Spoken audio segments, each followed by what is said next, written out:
여러분 안녕하십니까? 한국말씀 사관학교입니다. 우리 한국말씀 사관학교는 14만 4천 말씀 사관학교와 평신도 말씀 사관학교로 분리 운영되고 있으며 14만 4천 말씀 사관학교는 하나님의 종들을 양성하는 양육기관이며, 이 양육을 받기를 원하는 하나님의 종들은 매월 순교 헌금으로 42달 동안 매월 10만원씩 그렇게 헌금을 납부하고 그렇게 말씀을 무장하실 것을 적극적으로 추천하며, 평신도 말씀 사관학교 생도들은 자유롭게 말씀을 무장하시면 되겠습니다. 저는 하나님께서 이 마지막 때 말씀의 나트로 사용하시려고 창세전부터 예배해 놓은 자입니다. 여러분의 기도와 적극적인 참여를 부탁드립니다. 우리 한상열 성도님 10만원 진심으로 감사드립니다. 완전 말씀 무장하여 이 마지막 때 완전한 종으로 하나님께 쓰임받기를 간절히 축복하며 기도드립니다. 성부 하나님, 성자 하나님, 성령 하나님, 오늘 또 우리 성삼위 하나님께서 이 말씀을 듣는 모든 자들에게 우리 성부 하나님의 은총과 성자 하나님의 은혜와 또 성령 하나님의 은사를 풍성하게 부어 주셔서 오늘 또 전해지는 이 말씀이 잘 깨달아지게 하시고 잘 심겨져서 30배, 60배, 100배의 결실을 거둘 수 있도록 우리 모두에게 복을 베풀어 주시옵소서. 이 시간에도 모든 시정을 성삼위 하나님께 의탁하오며 우리 주 예수님의 이름으로 기도 올리옵나이다. 아멘, 아멘, 아멘. 오늘은 사간생도 말씀무장 제78회가 되겠습니다. 저는 하나님께서 이 마지막 때 말씀의 나트로 사용하시려고 창세전부터 예배해 놓은 자입니다. 마음이 온유한 자는 더 많은 진리를 받아 믿음과 행위로 구원받아 천국에 들어가지만, 마음이 강팍한 자는 더 이상의 진리를 받지 못하고 믿음으로만 구원받는다는 거짓 교리에 빠져 그는 마침내 지옥에 던져지게 될 것입니다. 저의 연락처는 카톡 아이디 리키777이 되겠습니다. 오늘 또 어제 이어서 요한계시록 전체 내용을 간략하게 정리해 드리도록 하겠습니다.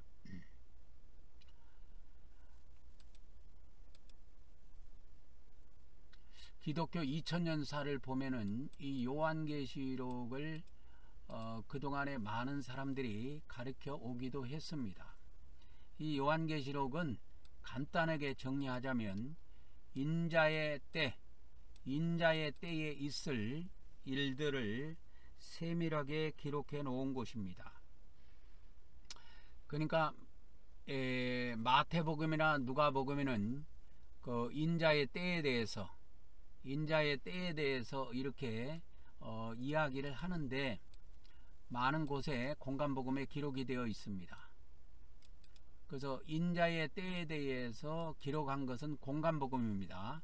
요한복음에는 인자의 때에 대한 기록이 있지 않고 성령이 임하는 것에 대해서, 요한복음은 성령이 임하는 것에 대해서 우리에게 계시를 해주고 있습니다. 그러니까 이제 요거를 또 정리를 해보자면, 요한복음은 성령의 임하심에 대해 자세히 기록을 하고 있습니다. 기록하고 있는 반면에, 그러면 공간복음은 뭘 기록하고 있느냐? 공간복음은 인자의 임하심에 대해 자세히 기록하고 있습니다. 그러니까 요한복음과 공관복음이 차이가 있지요. 그래서 요한복음은 이와 같이 성령님이 임하시는 것, 공관복음에는 인자가 이 땅에 임하시는 것, 파루시아라고 그랬죠. 파루시아. 그래서 인자의 강림에 대해서 이야기를 하고 있습니다. 그래서 요한복음은 성령의 강림에 대해서 자세히 기록하고 있는 반면에 공관복음은 인자의 강림, 임하심, 강림이라고 하면 됩니다. 강림에 대해서, 이걸 이제 헬라어로 파루시아라고 그랬죠. 파루시아. 그래서 헬라어로는 이 파루시아라는 단어를 쓰고 있는데, 인자의 강림에 대해서 공관복음은 자세히 기록을 하고 있고, 요한복음은 성령의 강림에 대해서 자세히 기록을 하고 있습니다. 그것이 차이가 있어요. 그래서 요한복음이, 그래서 요한계시록은, 그래서 요한계시록은 뭐냐? 공관복음이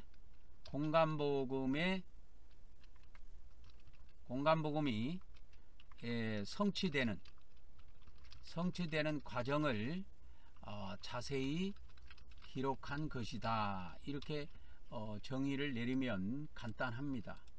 요한계시록이 뭡니까 하면은, 요한계시록은 공관복음이 인자가 임하시는 것에 대해서, 인자의 강림에 대해서, 인자의 파루시아에 대해서 이야기를 하고 있는데, 이 요한계시록은 그 공관복음에 기록되어 있는 인자의 강림에 대한 것이 자세히 이렇게 성취가 되는 과정을 자세히 기록하고 있는 것입니다.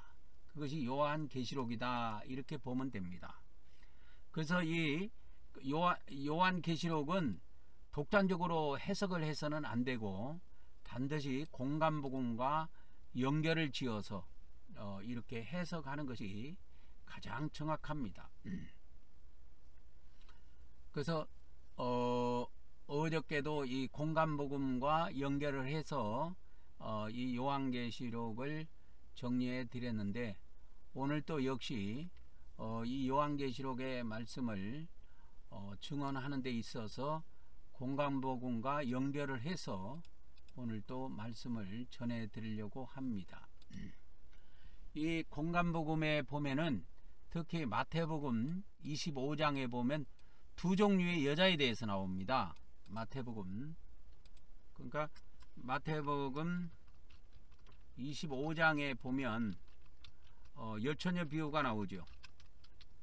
열처녀 보면은 열처녀 비유가 나오는데, 이 열처녀는 두 종류의 여자로 구분해 볼 수 있다. 그래서 두 종류의 여자, 그것을 요한계시록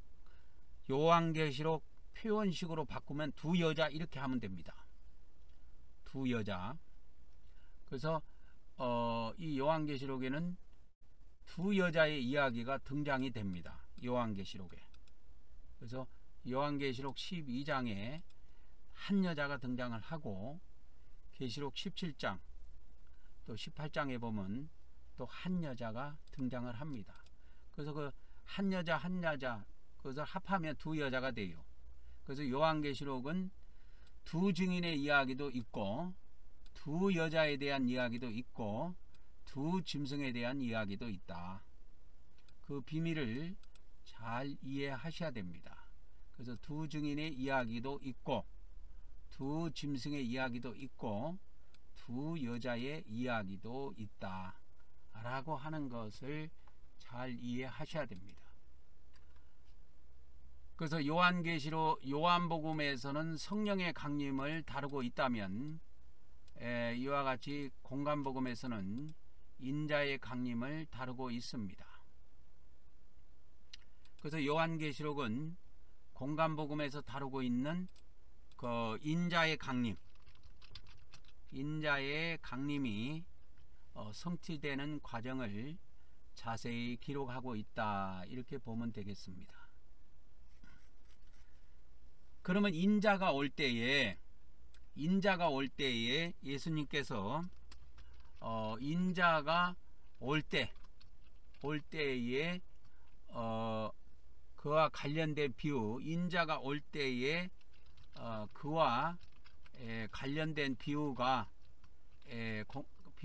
공간복음에 여러 가지가 나오는데 그 중에 하나가 바로 열처녀 비유다 이 말이에요. 인자가 올 때에 관련된 비유가 여러 가지가 공간복음에 기록이 되어 있습니다. 이 비유가 여러 가지가 비유가 되어 있는데 그 중에 하나가 열처녀 비유예요. 이 열처녀 비유는 인자가 올 때에 관한 이야기입니다. 그래서 그 마태복음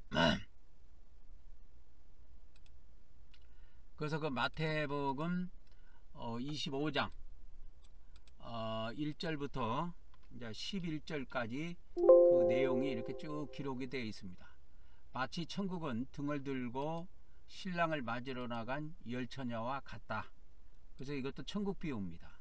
그래서 이제 쭉 가다가 이것이 이제 11절에서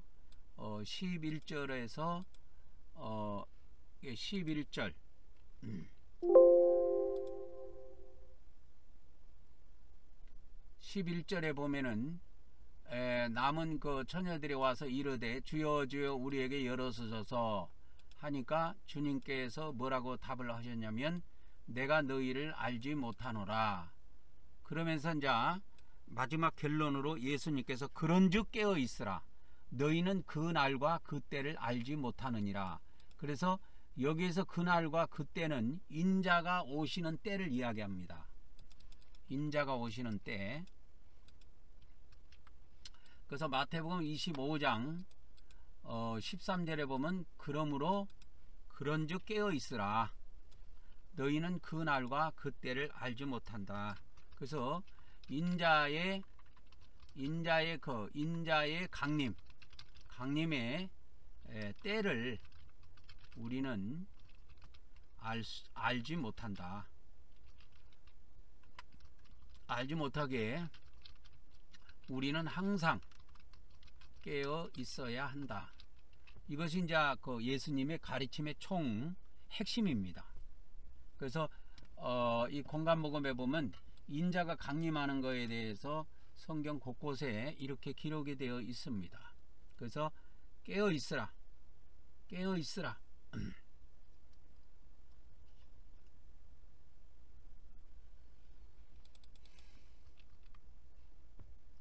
그래서 이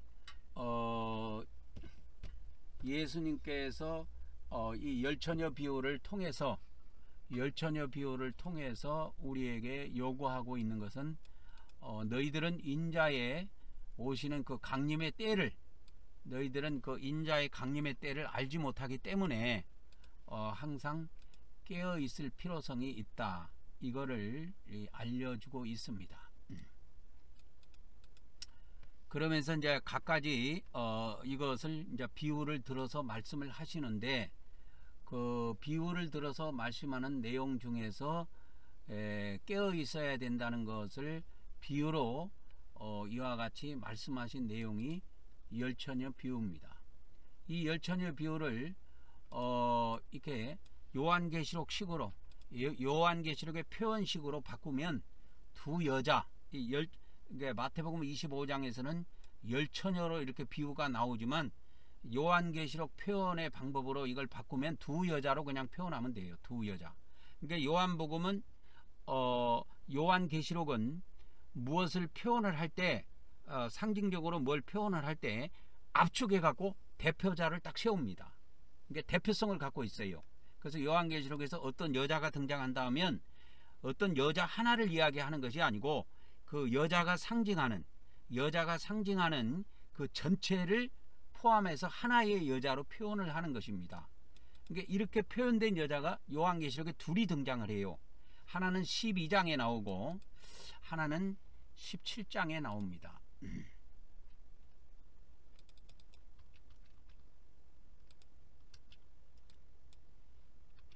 그래서 인자가 올 때에 어,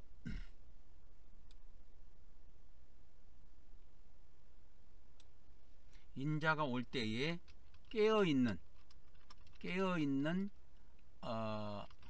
자들에 대한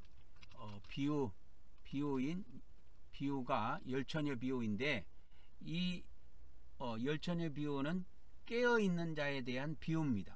그래서 깨어있는 자는 이와 같이 미리 준비하고 미리 깨어있어서 미리 준비한 자들은 그에 대한 보상을 받고, 그렇지 못한 자들은 거기에 대한 보상을 받지 못한다는 것을 알려주는 비유가 열처녀 비유입니다.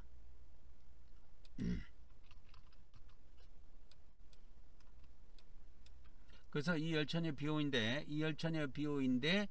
열처녀는 두 여자로 상징이 된다. 그래서 두 여자로 상징이 됩니다. 그래서 한 여자는 깨어있는 여자이고, 또 한 여자는 깨어있지 않는 여자이다 이거예요. 그래서 이 여자는 다 믿는 자들입니다. 불신자들이 아니고 다 하나님을 믿는 자들이에요. 그래서 인자가 올 때에 깨어있는 자에 대한 비유로서 이렇게 예수님께서 열처녀로 비유를 해 주셨는데, 이 열처녀를 요한계시록 표현식으로 바꾸면 두 여자로 바꿀 수가 있어요. 두 여자. 그래서 한 여자는 깨어있는 여자고, 또 다른 한 여자는 깨어있지 않는 여자입니다. 그래서 그 열처녀 비유의 핵심은 뭐냐면, 깨어있는 여자는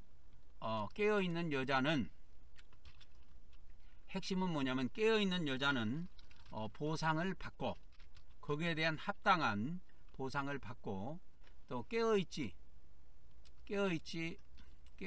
못한 그 여자는 버림을 받는 장면이 나온다 이거예요. 그래서 열처녀 비유의 핵심은 깨어있는 여자는 보상을 받고 깨어있지 못한 여자는 버림을 받는 장면이 나옵니다. 그래서 그 열처녀 비유에 이렇게 쭉 가보면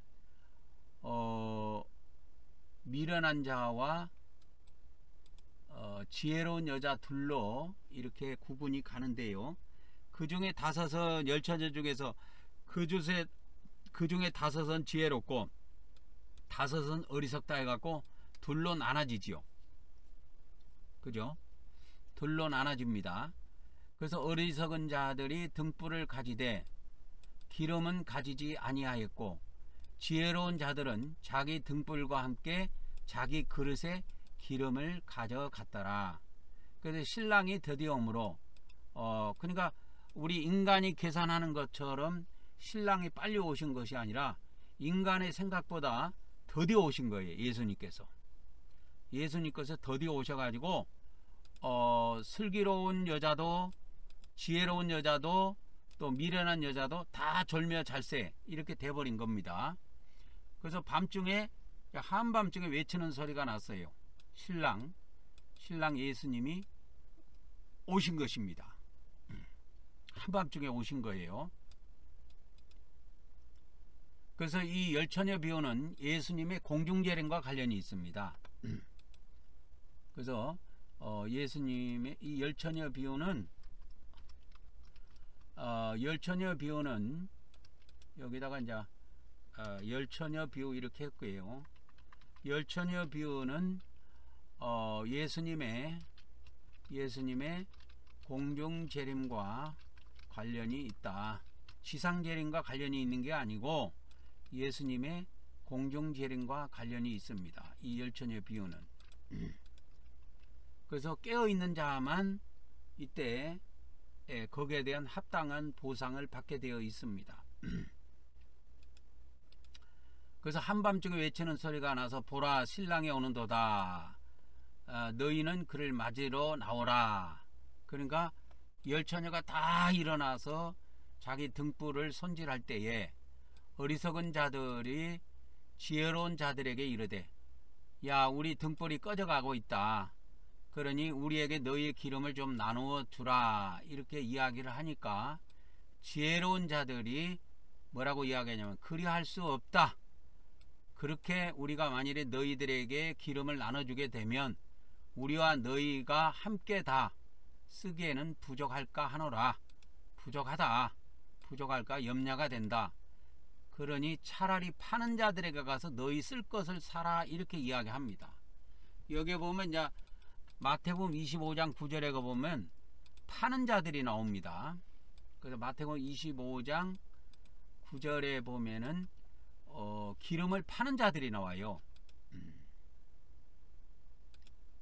기름을 파는 자들에게 가서 너희 쓸 것을 사라. 파는 자들에게 가서 너희 쓸 것을 사라 해서 파는 자들이 나옵니다. 그래서 이제 기름이 이게 무슨 기름이냐면, 기름은 감람유입니다. 감람유. 그래서 이 요한계시록에 이 감람유가 나오는데, 이 감람유는 감람유인데, 이 감람유는 어디에서 나오냐면, 감람유는 감람나무 열매로 만들어지는 기름입니다. 이 감람유는. 그래서 이 감람유는 이 감람나무 열매를 이렇게 빠가지고 만들어낸 기름이에요. 그래서 구약 성경에도 이 감람유를 많이 사용하고 했는데, 신약 성경에 이 감람나무가 나옵니다.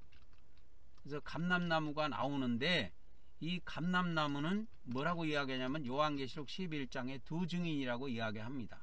감람나무는 두 증인이며 두 선지자입니다. 그래서 이 감람나무가 요한계시록에 실제로 등장을 합니다.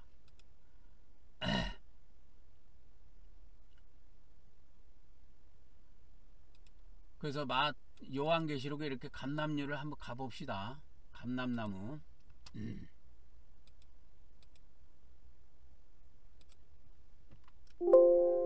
그래서 계시록 11장 4절에 보면 나오네요.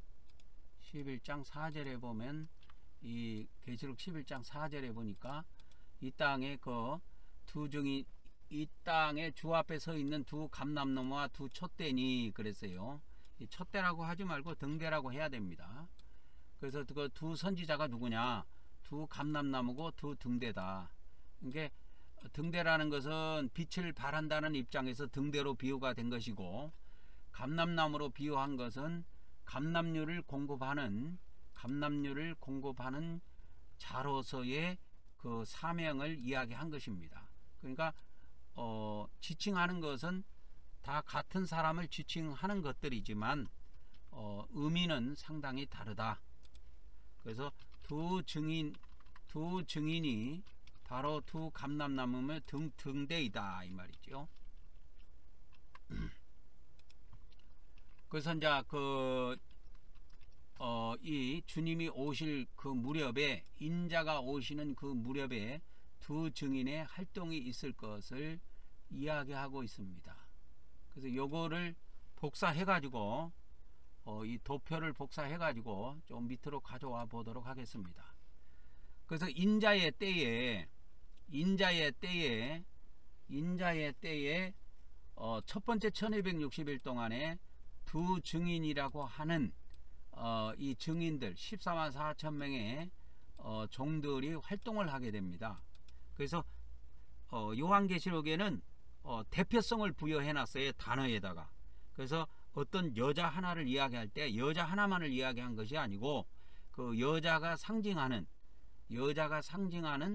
그 내용을 뭉뚱그려서 하나의 여자로 표현을 합니다. 근데 원래 증인도 그렇게 표현을 해야 되는데 왜 이렇게 둘로 표현을 해놨냐면, 성경에는 기본 원칙이 증인은 둘입니다. 율법의 기본 원칙이에요. 그것이 하나 갖고는 안 돼요. 그래서 반드시 증인은 둘이 필요하게 된 것입니다. 그래서 하나님의 뜻이에요.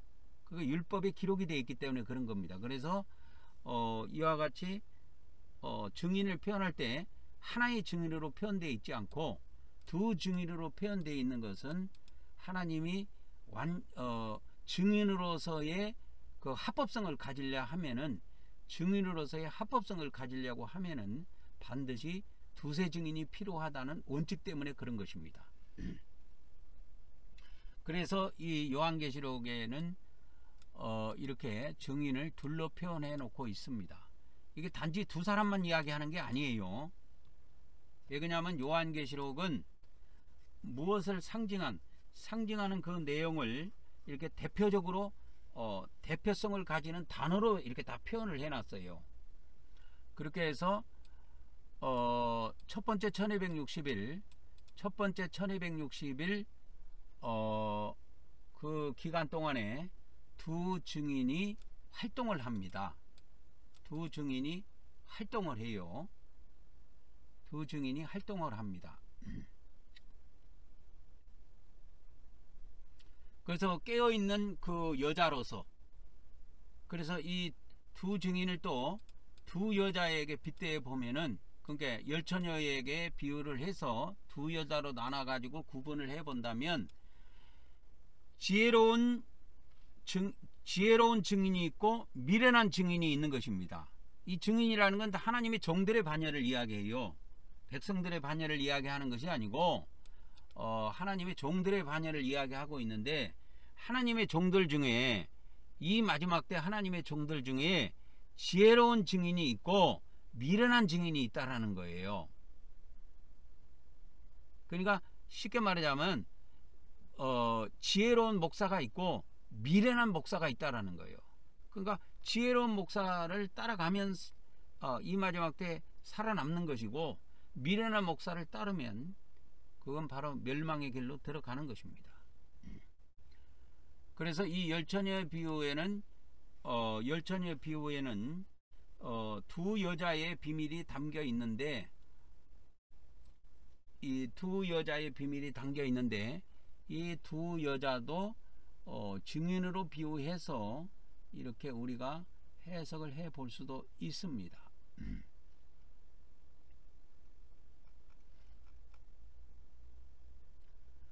그래서 이 두 증인이 두 감람나무의 일을 감당하게 됩니다.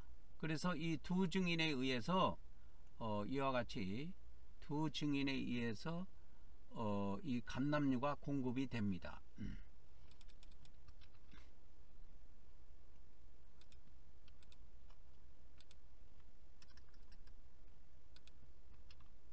그 다음에 이제 6번으로 그러면 옵시다. 그래서 두 증인입니다. 두 증인은 두 감람나무로서 감람류를 공급하는 역할을 한다, 이렇게 보면 됩니다.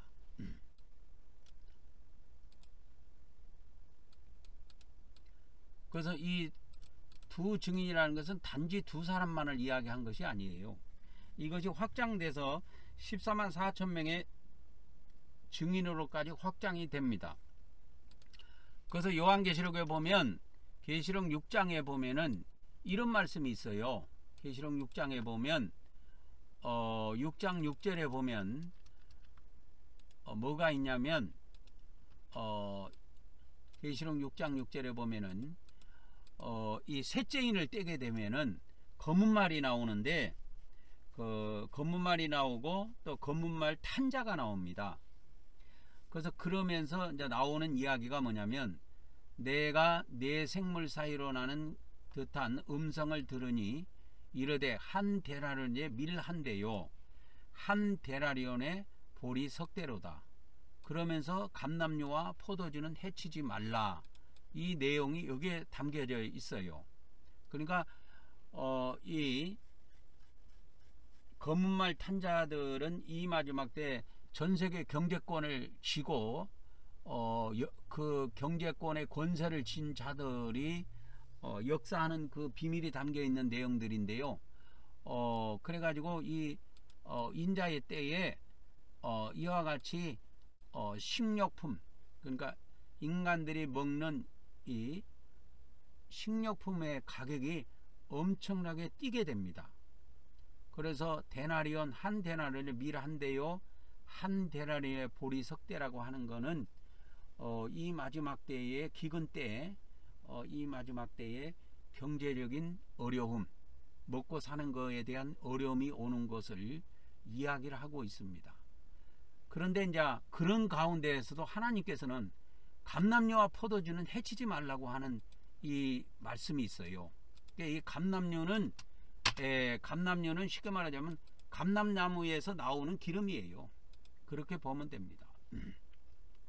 그래서 이 감람류와 포도주의 역사는 뭐 복잡하게 이야기하면 복잡하게 이야기가 되는데, 이 감람류는 감람나무인 두 증인의 역사를 담고 있습니다. 두 증인의 역사를 상징적으로 표현한 것이다. 그래서 이 마지막 때에 1260일 동안에 두 증인의 역사는 멈추지 않고 완전 역사로 이루어지게 됩니다. 아무리 이 1260일 기간 동안에 이 지구상에 경제적인 어려움이 닥치든 어쨌든 간에 두 증인의 이 사역, 두 증인의 역사는 멈추지 않고 진행이 됩니다. 1260일 동안. 그래서 해함을 받지 못하고 이 하나님의 특별한 보호 속에서, 하나님의 특별한 역사 속에서 이 두 증인의 사역, 14만 4천 명의 사역은 진행이 되게 된다 라고 하는 것을 아시면 되겠습니다. 그래서 요거 이제 첫 번째 1260일이죠.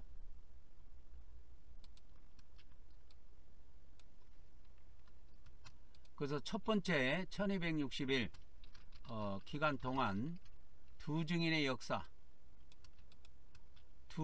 역사인 14만 4천 종들의 역사는 멈춤이 없이 계속된다.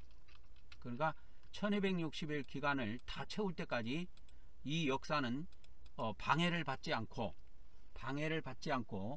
어떤 인간의 무력이나 어떤 권세나 마귀의 방해에 이걸 방해받지 않고 1260일 동안 이렇게 계속되는 역사라는 것을 우리가 알 수가 있습니다.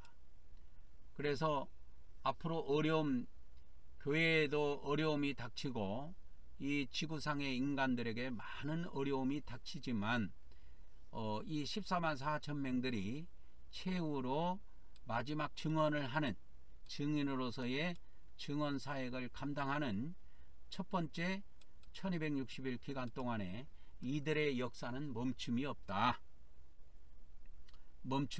하는 것입니다. 이들의 역사는 멈춤이 없습니다.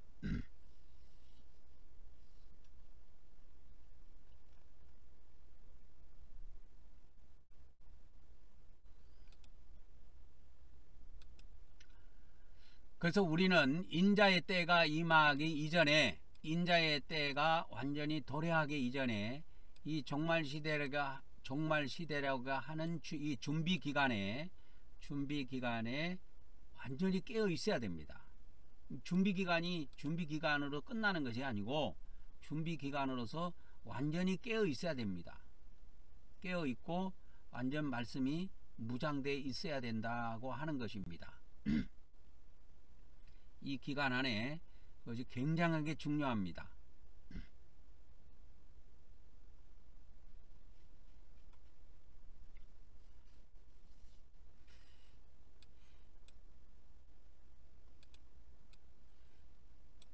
그래서 이 마지막 때에 깨어있는 이 종들은 감람나무로서 감람나무로서의 사명을 감당할 수 있도록 하나님께서 미리 감람류를 공급해 주신다 이거예요.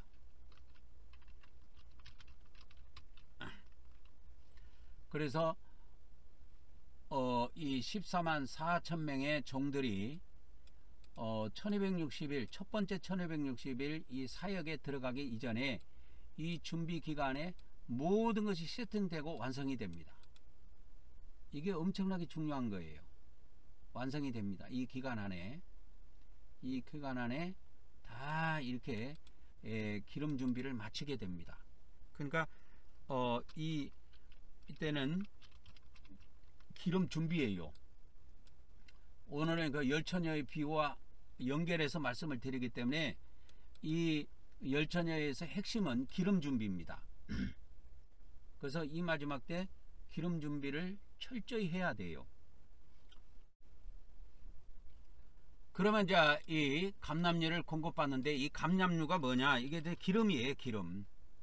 기름입니다. 기름. 이 마지막 때 깨어있는 종들은 감람나무로서의 사명을 감당할 수 있도록 하나님께서 미리 감람류를 공급해 주신다. 감람류를 공급해 주신다 하는 것입니다. 그래서 미리 이와 같이 깨어있는 자들은 미리 이렇게 감람류를 준비한다 이거예요. 근데 마태복음 25장에 보면 그 지혜로운 자들이 다른 그릇에 이렇게 기름을 준비해 두었다고 하는 겁니다. 지혜로운 자들이 이렇게 다른 그릇에다가, 그러니까 미련한 자들은 등불 안에만 기름이 있어요. 근데 이 지혜로운 자들은 다른 그릇에 기름이 준비되어 있다고 하는 것입니다. 그래서 마태복음 25장에 보면은 마태복음 25장으로 이제 다시 돌아가서 보면은 아까도 우리가 봤지만 지혜로운 자들은 자기 등불과 함께 자기 그릇에 기름을 가져갔더라. 근데 어리석은 자들은 자기 등불만 가져가되 다른 그릇에 기름을 가져가지 아니한 거예요. 그러니까 이것이 차이입니다. 이것이 지혜로운 자와 미련한 자의 차이점이에요. 그래서 마태복음 25장 3절 또 25장 4절에 지혜로운 자와 미련한 자의 차이점이 여기에서 드러납니다. 그래서 지혜로운 자들과 어리석은 자들의 차이가 있다 이 말이요. 그 차이가 뭐냐? 그 차이가 다른 그릇에 자기 그릇에, 이 말은 기름 그릇이 따로 있어요. 이게 다른 그릇에 기름을 미리 준비해 두었다고 하는 것이다 이 말이에요. 그 지혜로움과 어리석은 사람의 차이가 있으니, 무슨 차이가 있느냐? 다른 그릇에 기름을 미리 준비했다고 하는 겁니다. 다른 그릇.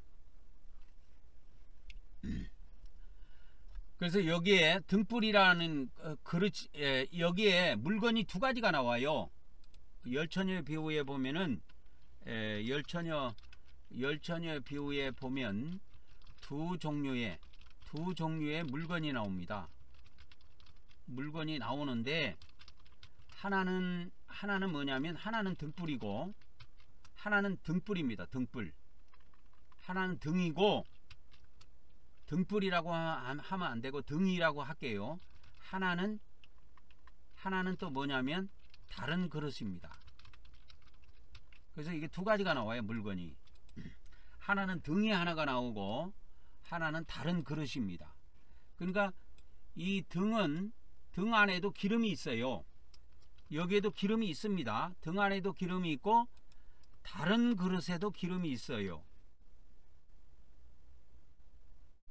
그러면 이 열처녀 비유에서의 핵심은 뭐가 되냐면 미련하다 지혜롭다 어리석다 지혜롭다 했을 때 그 지혜의 기준이 뭐냐 하면 다른 그릇에 있습니다. 그러니까 등은 동시에 다 가지고 있어요. 그러면 여기다가 이제 제가 이제 해석을 해 드리도록 하겠습니다. 등은 뭐냐면 이 여기 열처녀 비유의 두 물건은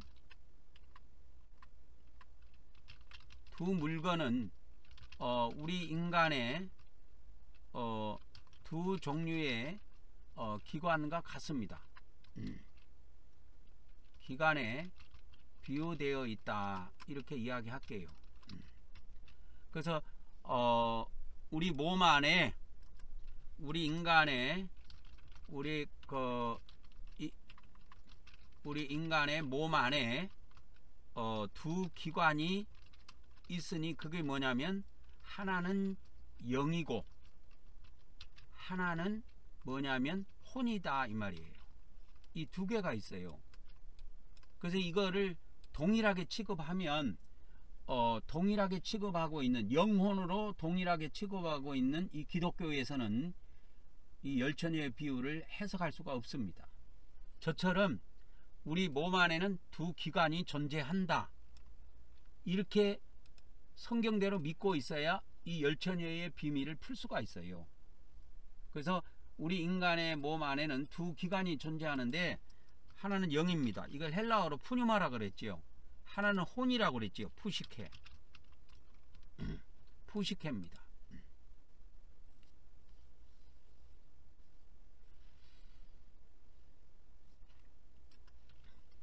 그래서 이거를 조금 더 가지고 가보면 우리 예수님을 믿는 자들은 모두 영의 구원을 받았기에 우리가 영 안에는 다 기름이 있습니다. 기름이 기본적으로 다 있어요. 그러니까 이 열처녀는 다 예수님 믿고 영의 구원 받은 자들이에요. 열처녀는 기본적으로 예수님을 믿고 열처녀 모두 뭐냐면 예수님을 믿고 영의 구원을 받은 자들이다. 열처녀 모두는 예수님을 믿고 영의 구원을 받은 자들이다 라는 것을 알 수가 있습니다. 근데 문제는 어디에 있느냐? 혼의 문제가 있어요. 이 다른 그릇이라고 하는 혼의 다른 그릇으로 표현되어 있는 이 혼의 문제를 다룬 것이 바로 열처녀 비유이다 이 말이에요. 그래서 다른 그릇으로 표현되어 있는 이 혼에 관한 문제, 혼의 문제를 다루는 것이 열처녀의 비유입니다. 열처녀의 비유의 핵심이에요. 그러니까 우리 모두는 예수님 믿고 영의 구원 받아서 영에는 문제가 전혀 없어. 문제는 어디에 있느냐? 혼의 문제가 있다니까. 혼의 기름이 채워져 있느냐 채워져 있지 않느냐 하는 거예요. 그래서 이 마지막 때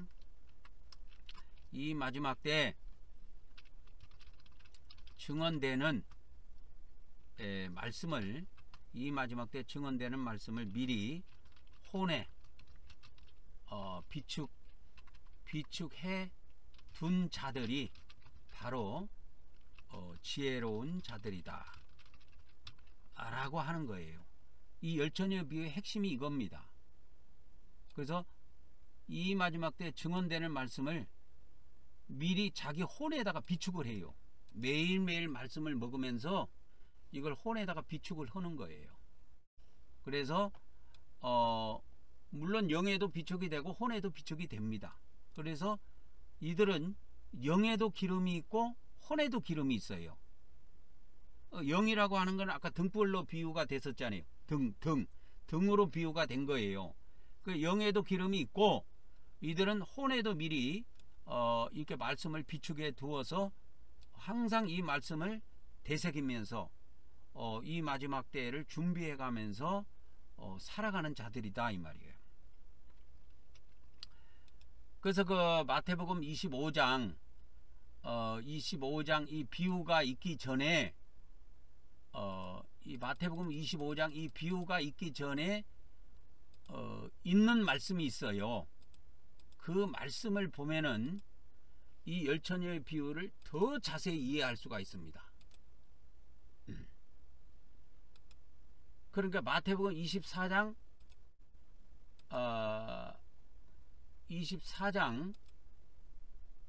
42절부터 그러므로 깨어있으라 어느 시각에 너희 주가 올지 너희가 알지 못하느니라. 이 말씀이 이제 있습니다. 마태복음 24장 42절에. 그러니까 이 열처녀의 비유는 마태복음 24장부터 쭉 연결되는 말씀이에요. 이게 25장으로 이렇게 절이 구분이 돼 있어 가지고 장절을 구분해 놨을 뿐이지 원래 헬라어 원문에는 이 구분이 없이 그렇게 되어 있습니다. 그러니까 이 말씀이 마태복음 24장 전체의 흐름하고도 연결이 되어 있어요. 이 마태복음 25장 이 깨어 있으라 하는 열처녀 비유는. 그러면 길게 보면 끝이 없고 이걸 간단하게 보면은 이것이 뭐와 이렇게 쭉 연결이 되어 있냐면 노아의 때와 같이 인자의 임함도 그러하리라. 이 37절부터 이게 유지가 됩니다. 이게 진행이 됩니다. 마태복음 24장 37절에 보면은 노아의 때와 같이 인자의 임함도 그러하리라 해서 인자의 임함에 대해서 나와요. 그래서 노아의 때와 된 것 같이 인자의 임함도 그러하리라 해가지고 38절부터 보면 홍수전에 노아가 방주에 들어가던 날까지 사람들이 먹고 마시고 장가들고 시집가고 있으면서 그 다음에 이제 39절 홍수가 나서 그들을 다 멸하기까지 깨닫지 못하였으니 인자의 임함도 그러하리라. 인자의 임함도 그러하리라. 인자의 임함이 그 파루시아라고 그랬잖아요. 파루시아. 그러니까 인자의 임함에 대해서 지금 다루고 있는 거예요. 인자의 임함에 대해서. 그래서 마태복음 24장 39절에 인자의 임함 여기 나오죠. 인자의 임함. 37절에도 인자의 임함. 이게 파루시아 인자의 강림에 대해서 지금 다루고 있다 이 말이에요. 그래서 예수님이 강림하실 때 이 강림은 무슨 강림을 이야기하냐면 지상 강림을 이야기하는 것이 아니고 공중 강림을 이야기하는 거예요. 공중 강림을 이야기합니다. 그래서 이거를 좀 다시 한번 가져와 보겠습니다. 이 도표를 또 보여주면서 또 설명을 해 드릴게요. 도표를 보여주면서 설명을 해 드릴게요.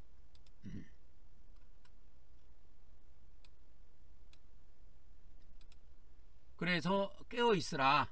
마태복음 24장 42절에 깨어있으라. 이것이 아까 마태복음 25장 13절에도 그러므로 그런즉 깨어있으라 그렇게 결론이 났다고 했지요.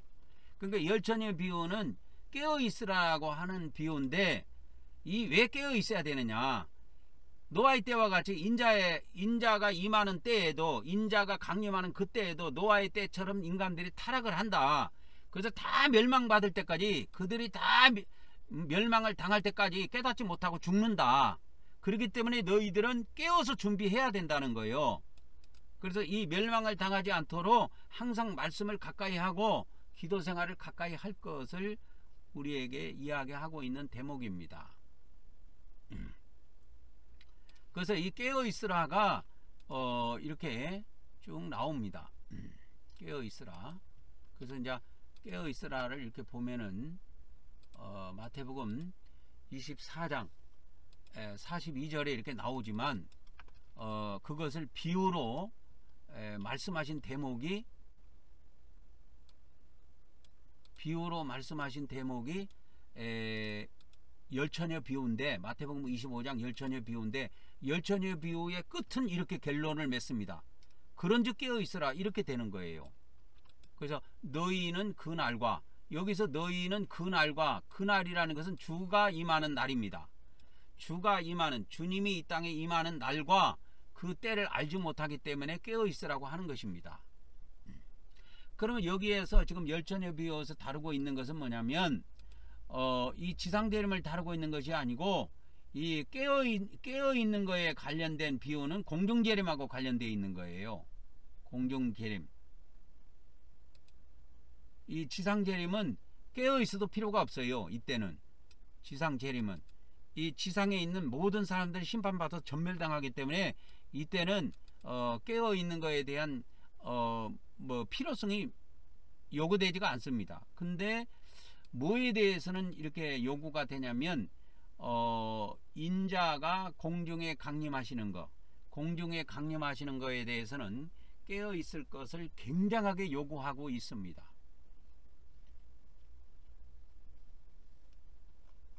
굉장하게 요구하고 있습니다. 그래서 노아의 때와 같이 인자 임함도 그러하니라. 마태복음 24장 39절에 그래서 홍수가 나서 그들을 다 멸하기까지 노아의 때에도 이렇게 모든 사람이 깨닫지 못하고 죽었다. 인자의 때에도 이렇게 인간들이 이 마지막 때 왜 심판받고 이렇게 다 죽는지 깨닫지도 못하고 다 죽는다. 그러니 너희들은 말씀을 통해서 미리 깨닫고 깨어 있어야 된다 이거요. 그거를 이제 이야기하는 대목이 쭉 나옵니다. 마태복음 24장 42절부터 이 대목이 쭉 나오는 거예요. 그래서 그때 두 사람이 이제 밭에 있다가 하나는 데려가고 하나는 버려둠을 당할 것이고 두 여자가 맷돌질을 하고 있다가 하나는 데려가고 하나는 버려둠을 당할 것이다. 그러므로 깨어 있으라. 너희 주가 어느 날에 너희 주가 임할는지 너희가 알지 못하느니라. 그렇게 하면서 이제 쭉 나옵니다. 그러므로 너희도 준비하고 있으라. 생각하지 않는 때에 인자가 오리라. 생각하지 않는 때에 인자가 오리라. 마태복음 24장 44절입니다. 너희도 준비하고 있으라.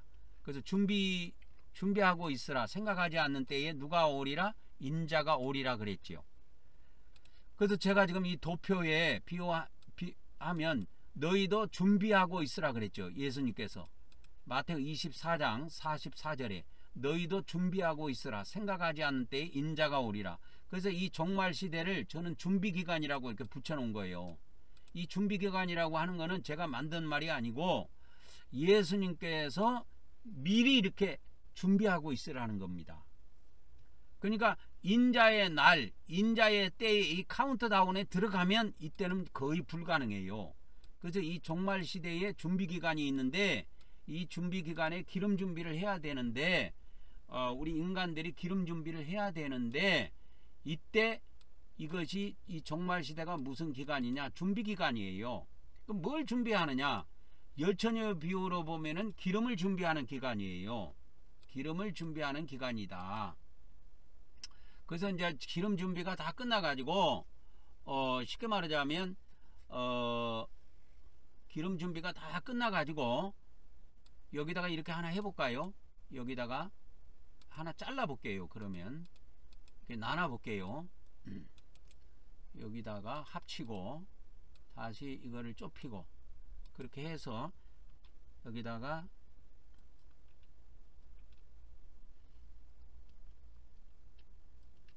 (14만 4천을) 이따가 딱 제가 넣습니다. 14만 4천을 이제 딱 넣습니다. 여기다가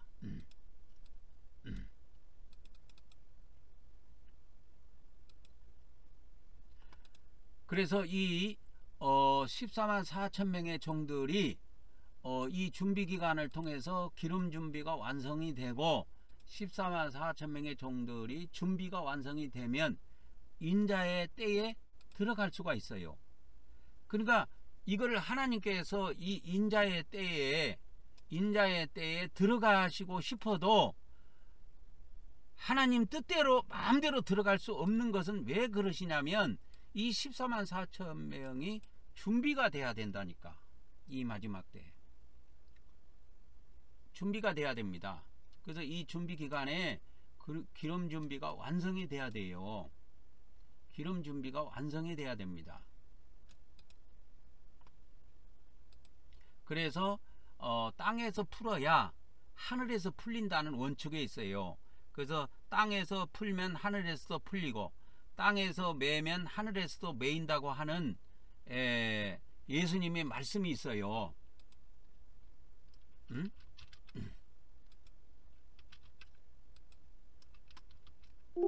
그래서 마태복음의 16장 19절에 보면은 그 말씀이 나오는데 이게 아주 중요한 말씀입니다. 여러분, 마태복음 16장 19절에 보면 내가 천국 열쇠를 네게 주리니 내가 땅에서 무엇이든지 매면 하늘에서도 매일 것이요 땅에서 무엇이든지 풀면 하늘에서도 풀리리라. 그래서 우리는 이 종말의 역사가 하나님에 의해서 뭐 자꾸 이렇게 모든 것이 결정되고 한다고만 생각하면 안 돼요. 왜 그러냐면 이 세상에 인자의 때가 이 땅에 도래하려 하면은 이 가장 중요한 핵심의 키를 잡고 있는 것이 14만 4천 명이에요. 14만 4천 명인데 이 14만 4천 명의 종들이 준비가 돼야 됩니다. 준비가 돼야 돼요. 기름 준비가 완성이 돼야 돼요. 그래서 이 마지막 때 이 종말 시대에 이 준비 기간 너희도, 그래서 예수님께서 뭐라고 해서 너희도 준비하고 있으라 그랬죠. 마태복음 24장 44절에 생각하지 않는 때에 인자가 오리라. 그래서 이 준비하고 있는 이 준비 기간이 필요해요. 이 준비 기간에 열심히 말씀 무장하고 기름 준비한 이 14만 4천 명의 종들이 이제 완성이 되면 이제 하나님께서 14만 4천 명의 종들의 이마에다가 인을 칩니다. 계시록 7장에 있는 것처럼 14만 4천 명의 종들의 이마에다가 인을 쳐서 14만 4천 명의 종들이 완성이 되면은 이제 첫째 나팔부터 울리면서 1260일 기간으로, 첫 번째 1260일 기간으로 들어가요. 그러니까 이것이 이루어지지 아니하면 이것이 계속 뒤로 미뤄집니다. 이게. 그래서 우리는 이 마태복음 16장 19절에 천국 열쇠를 가지고 있는 이 마지막 때의 14만 4천 명의 종들이 천국 열쇠의 키를 쥐고 있다라는 걸 아셔야 돼요. 그 다음에 이제 마태복음 18장 18절에도 이 말씀이 다시 한번 반복이 되는데요. 마태복음 18장 18절에도 진실로 내가 너희에게 이르노니 너희가 땅에서 매면 하늘에서도 매일 것이요 너희가 땅에서 풀면 하늘에서도 풀리리라, 이 말씀이 있는데, 이것을 그래서 이 14만 4천 명을 성경에서는 딱 요한계시록에 기록해 놓고 이 중요성 얼마나 이게 중요했으면 숫자까지 정확하게 기록해 놨는데 인간들이 이 땅에서 이 14만 4천을 말해 자기 나름대로 다 해석을 해갖고 물렁하게 본다 이 말이요. 이게 물렁하게 볼 숫자가 아니고 이게 성경 그대로 정확한 이 숫자예요. 이 숫자에 사람들이 만들어져야 돼요. 이 마지막 때 14만 4천 명이라는 수에다가 더도 말고 덜도 말고 이 인간들이 만들어져야 돼요. 그래서 이 14만 4천 명은 열처녀의 비유에서 보면은 이들은 뭐냐면 기름이 준비된 종들이에요. 백성들을 말하는 게 아닙니다. 기름이 준비된 종들이에요. 이것을 마태복음 13장 45절 46절에 예수님으로 상징된 어떤 상인이, 예수님으로 상징된 상인이 값진 진주를 구하러 돌아다녀요. 이 지구상에. 그래서 값진 진주 14만 4천 개를 다 사야 되는 거예요. 한 개라도 부족하면 안 돼요. 14만 4천 개의 진주가 만들어져야 됩니다. 그래서 이 진주부위에서 마태복음 13장에서 말하는 이 진주부위에서 요구하는 것이 따로 있고 이 열전예비에서 예수님께서 요구하는 것이 따로 있고 그렇습니다. 그러니까 강조하는 포인트가 달라요. 그래서 열전예비에서는 기름 준비가 돼야 된다. 그리고 이 값진 진주비호에서는 예수님께서 이 마지막 때 전 지구상에서 값진 진주와 같은 사람 14만 4천 명이 만들어져야 된다. 반드시 만들어져야 된다고 하는 겁니다.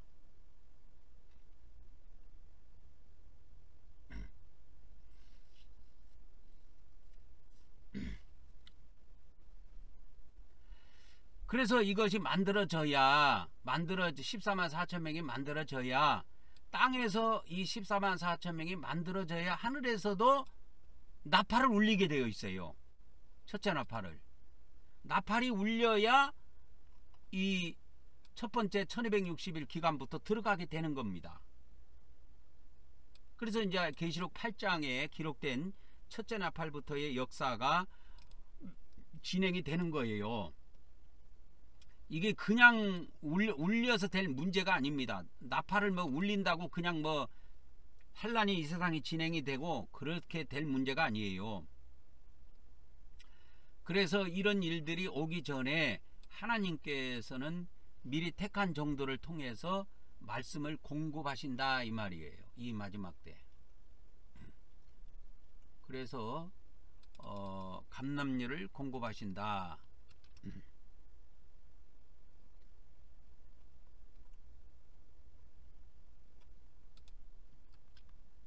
그래서 이제 8번째로 가보면 이 마지막 때에 깨어있는 종들이 깨어있는 종들이 뭐냐면 말씀을 무장하여 준비하는 기간이 필요하다 하는 겁니다. 필요하다 하는 거예요. 그래서 그 마태복음 24장 44절 이후에 보면 그러므로 너희도 준비하고 있으라. 생각하지 않는 때에 인자가 오리라 그랬지요. 인자가 오리라. 그러놓고 비유가 또 나옵니다. 충성되고 지혜 있는 종이 되어 주인에게 그 집사람들을 맡아 때를 따라 양식을 나눠줄 자가 누구냐. 이 비유가 이게 나오는 거예요. 마태복음 25장. 그래서 이 인자가 올 때에 우리 인간들이 이 세상에서 충성되고 지혜 있는 종이 나타나 가지고 때를 따라서 양식을 나눠줄 자가 있다 이 말이에요. 이 마지막 때. 그래서 때를 따라 양식을 나눠주는 종이 있다 이 말이에요. 이 마지막 때. 그래서 이 종이 전해주는 말씀을 차곡차곡 받아먹고 준비를 해야 돼요. 그래서 착하고 충성되고 지혜 있는 종이 착하고 충성되고 지혜 있는 종이 이 마지막 때에 나타나 믿는 자들에게 말씀을 공급한다 이거예요.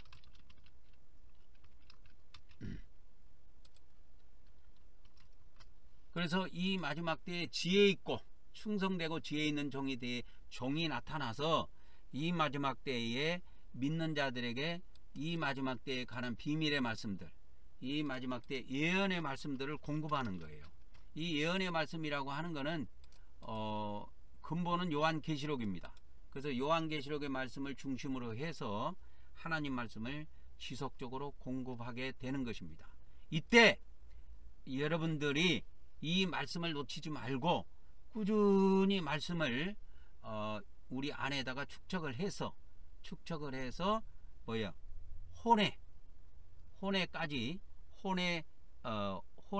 혼까지 기름을 충분하게 준비해야 된다고 하는 것입니다. 그래서 마태복음 24장 45절에 이 때를 따라 양식을 나눠줄 자가 누구냐. 주인이 올 때에 그 종이 이렇게 하는 것을 보면 그 종이 복이 있으리라. 그러니까 이 마지막 때 복받은 하나님의 종은 다른 것이 아니에요. 말씀을 하나님을 믿는 자들에게 말씀을 지속적으로 잘 공급해 주는 종입니다. 주인이 올 때에 이 종이 이렇게 하는 것을 보면, 이렇게 한다는 것은 뭐냐면 양식을 때를 따라서 계속 공급해 주는 거예요. 그래서 계속 양식을 공급해 주는 겁니다. 이렇게 하는 거를 보면 그 종이 복이 있다 이 말이요. 그래서 이렇게 하는 종들은 천년왕국의 복을 누립니다. 그래서 주인이 그의 모든 소유를 그에게 맡기리라. 그래서 전 소유를 그에게 맡깁니다. 이 전 소유를 그들에게 맡긴다는 것은, 주인이 그의 모든 소유를 그에게 맡긴다는 거 하는 것은 이게 천년왕국의 복을 누린다는 것을 의미합니다.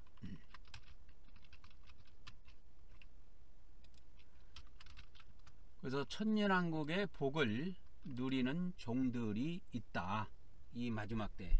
그러니까 그 종들이 하는 것이 뭐냐면, 하나님을 믿는 사람들에게 이 마지막 때에 요한계시록을 중심으로 하는 비밀의 말씀들을 매일매일 지속적으로 잘 공급해 준다 이 말이에요.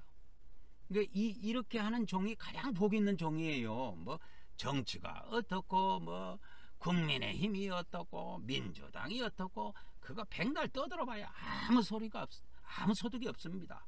뭐 혹자는 뭐 어떻게 적거리도 단체가 나타나가지고 뭐 프리메이슨이 뭐가 어떻고, 뭐가 또 어떻고, 그렇게 해봐야 그런 거는 하나님 말씀에 들어가는 게 아니에요. 세상의 음모론에 해당되는 겁니다. 그러니까 그러한 쓸데없는 거에 현혹받지 말고 이 마지막 때 하나님의 양식, 때를 따라 이 양식을 나눠주는 종이 복이 있다니까. 양식이라고 하는 거는 먹는 거예요. 먹어야 살아요. 그러니까 음모론이라고 하는 그런 것들, 뭐 프리메이션이 어떻고, 뭐 록펠러 재단이 어떻고, 뭐 적그리스도 단체가 뭐 어떻고, 뭐 그런 거는 해봐야, 그런 거는 말씀에 해당되는 양식이 아니고, 그거는 뭐 세상이 떠돌아다니는 음모론이에요. 그것이 진짜든 가짜든 그렇게 의미가 없습니다. 우리에게 오직 의미가 있는 건 양식이에요. 우리가 매일매일 때를 따라 먹어야 될 양식. 저녁에는 저녁 끼니를 먹고, 아침에는 아침 끼니를 우리가 먹듯이 우리가 매일매일 먹어야 되는 겁니다. 그래서 매일매일 양식을 공급해 주는 자, 매일매일 양식을 공급해 주는 이 종이 가장 지혜 있는 종이고 충성된 종이라는 사실을 아셔야 됩니다. 그렇게 이렇게 하는 종들은 천년왕국의 복을 누립니다.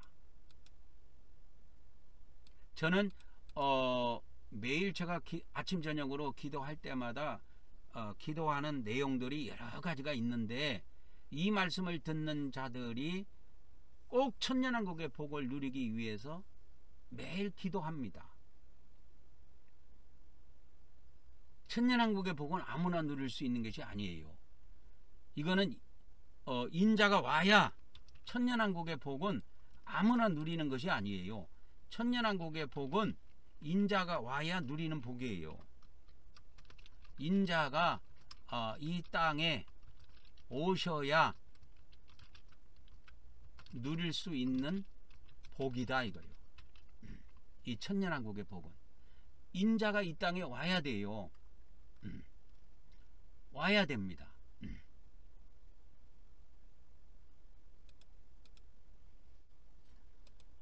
근데 이제 악한 종이 마음에 생각하기를, 야, 예수님이 드디어 올 거야. 아직 때가 안 됐어. 드디어 오리라 하면서 동료들을 때리고 술 친구들을 더불어 먹고 마시고 그렇게 하면 생각지 않는다. 알지 못한 시간에 그 종의 주인이 이르러 엄히 때리고 외식하는 자의 받는 율에 처하리니 거기서 슬픔에 이를 갈미 있으리라. 그러니까 이렇게 하지 않는 종들들은 외식하는 자가 받는 형벌에 처하게 됩니다. 그러니까 슬피 열매 이를 가는 장소가 어디냐면 바깥 얻은 곳이에요. 이게 지옥이에요. 지옥에서 그렇게 고통을 당하게 됩니다.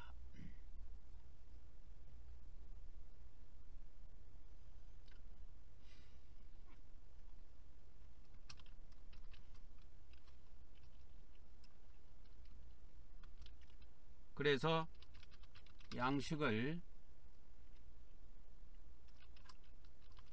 때에 따라 공급해 주지 못하는 종들은 지옥에 들어가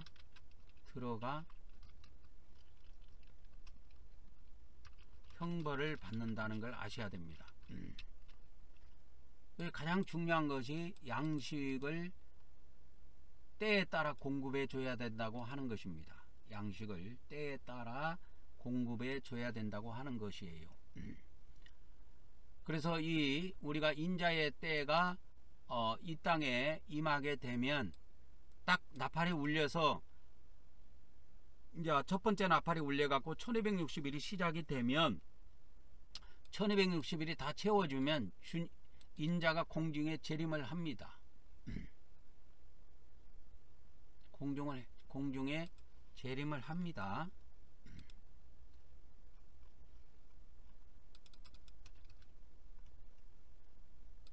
그 다음에 이제 아홉 번째를 한번 가봅시다.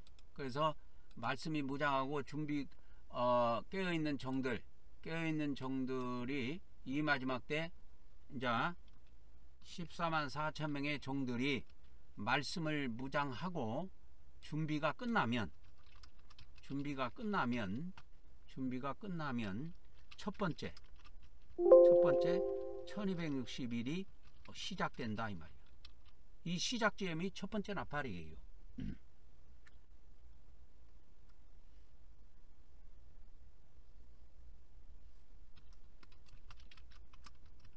그래서 첫째 나팔이 울리고 환란은 시작된다.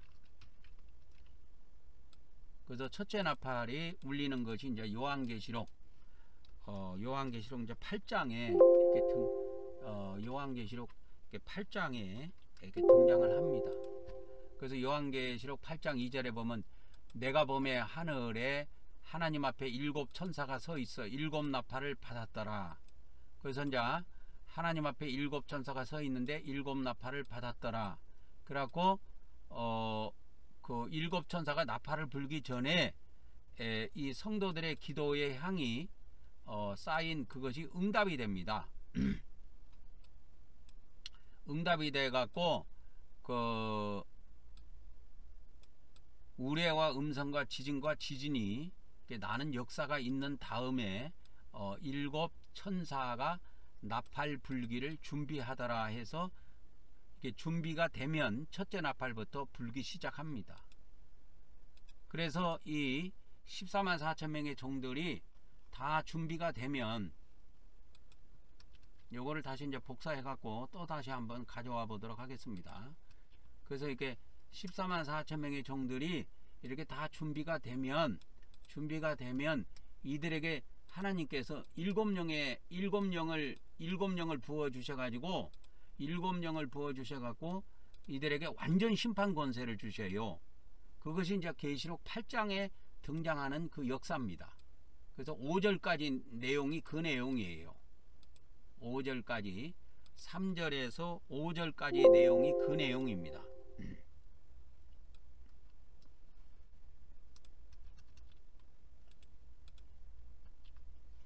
그래서 이제 계시록 8장 3절, 8장 4절, 8장 5절에 이때까지 14만 4천 명의 종들이 말씀을 무장하면서 하나님께 올린 많은 기도의 향들이 있습니다.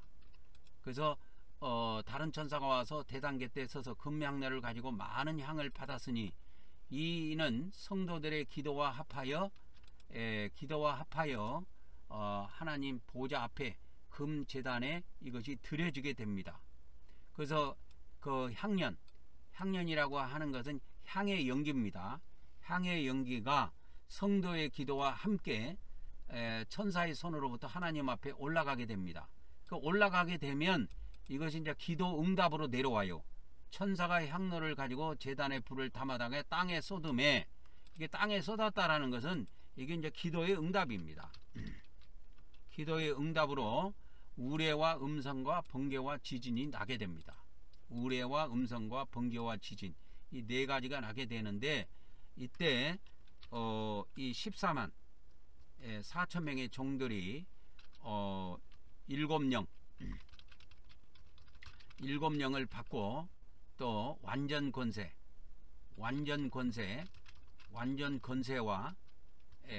완전 능력을 받게 됩니다. 이것이 돼야 이 첫 번째 1260일을 하나님께서 진행시킬 수가 있는 거예요. 그래서 이것이 다 14만 4천 명의 종들이 완전 권세를 받고 완전 능력을 받게 되는 이 과정이 일어나고 난 다음에라야 뭐가 있느냐. 이제 계시록 8장 6절에 일곱 나팔을 가진 일곱 천사가 나팔 불기를 준비하게 됩니다.